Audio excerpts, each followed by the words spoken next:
Ang Article 4 sa impeachment complaint ay nakatuon sa grave threats at assassination plot na binitiwan ng Vice Presidente laban kina Pangulong Marcos, First Lady Liza Araneta Marcos at dating House Speaker Romualdez. Sa kabila ng pagdilihis ng depensa, naging matibay ang argumento ng prosekusyon tungkol dito. Nakausap ko ang isang political analyst na si Professor Antonio Contreras at narito ang ilang bahagi ng aking panayam.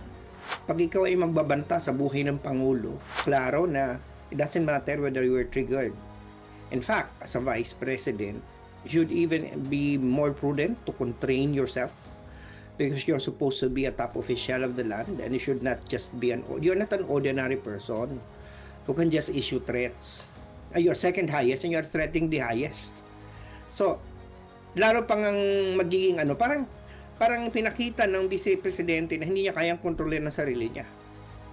Kaganon.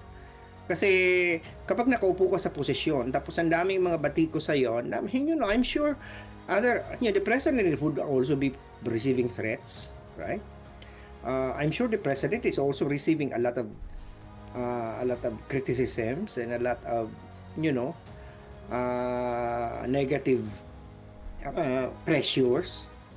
So lahat naman ganun ng politiko eh. So pero kailangan sa kanila na batas tayo eh. Hindi po pwedeng labagin ng batas. Hindi pwede magpakawala ka ng mga pagbabanta na